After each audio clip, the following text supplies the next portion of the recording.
again. I think I ran out of space on my other memory card or something, so I lost video, unfortunately. We'll do this again. Welcome to the first LCI Hot Takes video of 2019. I am once again in the car, and I'm heading over to hang out with my brother and watch the Super Bowl in a few minutes, and it should be fun. But there's a few things to talk about here. I also want to point out my sleek new one-of-a-kind currently LCI black and gold hoodie. For various reasons, we wanted to make it black and gold. You can probably figure out what those are. And it's awesome. It feels great. It'll be on our web store very soon. This is the demo version, and we're very happy with it. So that's coming out. It's fun stuff. A few things to talk about. January was a very interesting month. I'm sorry I didn't get any other Hot Takes videos done that month. It was a very busy month for us, and a lot of events, and a lot of sick kids, and a lot of work. So it just didn't happen, and that's my fault. But we're getting back into it. You'll see more. Anyway, a lot of stuff happened in January, and a few things I want to point out. I could almost make an entire video series now, and who knows, maybe we'll do that someday, called, like, you know, the scapegoat report, because boy did we see a lot of scapegoating in the month of January in 2019. A couple incidents in particular which are notable. First off, we saw at one point in the middle of January an article come out on BuzzFeed, of all places, that claimed that they had inside information to demonstrate that Mueller was going to show that a bunch of people in the Trump administration had lied, and Trump himself had told people to lie under oath, and it was going to be, you know, it was going to be impeachable material, and it was remarkable. And you saw right after that, you know, the like almost like they had scripts or something, I don't know, on Twitter with all the reps and senators saying like, oh, this is it, we're gonna impeach Trump now. And then within about 48 hours, in fact, it turned out that Mueller himself literally like came forward and basically said, nah, this ain't happening. This is not on the report, and I don't have that stuff. And you know, you're just wrong. Wow, I mean, amazing. Like first of all, like. It also is just remarkable at how much we have to like distrust media, even to this effect. I mean, granted, it's BuzzFeed, which I never thought would be considered a legitimate news source. Because, like, wow, I mean, BuzzFeed, yeah, listicles and surveys, right? I mean, that's all I know them for these days. When was the last time I ever even went to BuzzFeed? I don't even know. Actually, just for that article, probably. But anyway, it was crazy the way that it just ripped everything into a fever pitch, and just like that, just remarkable. And it just shows people, you know, it shows how far people are willing to go and what they will believe in order to get what they want. Of course, that got swept under the rug pretty quick because of the next thing that happened that weekend. That was, you know, your outrage of the week, which was the incident in D.C. at the March for Life with the Covington Catholic schoolboys.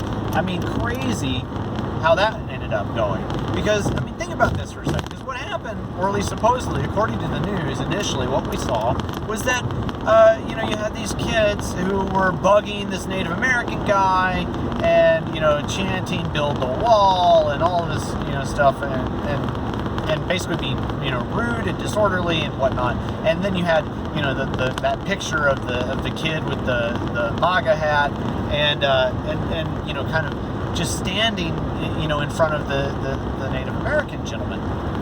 And this got, again, kind of like, it evoked such an unbelievable response that it was just remarkable what people were willing to do and say. And you had people saying like, wow, that kid has the most punchable face ever. And literally people saying like, well, if I were there, I just would have taken him out. You saw this sort of stuff. So people are literally willing to go out on a limb and say they would commit violence against this on the basis of what? A picture and a slight report? Okay. Well, then the more information that came out and the more footage that came out, we found out that, well, guess what? Most of what you were told about it was a lie. Of course, you know, the guy, Nathan Phillips, or whatever, like the Native American gentleman, got his, you know, media interviews and his 15 minutes of fame. Fine, whatever. You know, he's go down in the dustbins of history as a nothing, at least the incident, that's what I mean. I mean, that's just, it's just crazy. And then you find out that the kids were actually the ones who were being well behaved. and then it was other folks who were being rude and and calling names and being jerks. I mean, crazy stuff, and it doesn't need to be like this. What you see is, again, just the willingness that people have to, because they're searching so hard for that scapegoat, because they're so dissatisfied with what they have, and they're that coveting of their victimization status and wanting so hard to find meaning in that sort of thing, and to get a group cathartic response out of somebody going down, and that's just remarkable. And it just emphasizes to me that, like, how important it is for us in the coming months and years to really be aware of how mimetic theory really works. And I would just offer it as a challenge to all of us to, like, really, like, I'm going to be rereading as much as I can of Gerard this year. I'm definitely going to be rereading I See Satan Fall Like Lightning, which is an essential work in that sort of field. And I think it's just really important. So that's really cool. And a few other things that are coming on. If you haven't heard already, like the Christian Libertarian Review. I'm totally going to change gears now.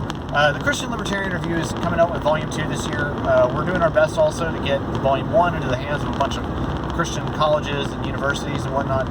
We hope you'll join us in, kind of getting that underway. It should be very exciting. I'm really looking forward to having that happen. At any rate, let's see that happen. You can find out more on the Facebook group, and if you want to, help out with finding addresses and all that, that'd be great too. There's a lot going on there. I'm very excited about that. And what else is going on? We've got a lot of really cool projects coming up in 2019. So I hope you'll be in prayer for us. Pray that we're bold in our presentation of the truth of both the gospel and about what we believe and value about liberty in the church today. And that's really important. We're going to continue on with our mission of trying to equip the church to tell people about liberty. So we hope you'll join us in that. And I think that's enough for now. Let's just keep it short for 2019 and this first one, and we'll get more. A lot more to talk about, and I'm excited about what this year holds. It's going to be fun. Oh, I guess one other thing. Before I forget, I talked about this in the previous iteration of the video, but then I almost forgot about it. Since the Super Bowl is happening, what you'll actually find is that scapegoating even happens in football. It's actually kind of significant in football too, especially with the controversies around people like Tom Brady and whatnot. Tom Brady in particular is kind of the classic scapegoat in the NFL right now, for a variety of reasons, and you can even Google this. And so in fact, I would encourage you to just Google, like, scapegoating Tom Brady, and there's like a Pathos article that's actually pretty interesting on that front.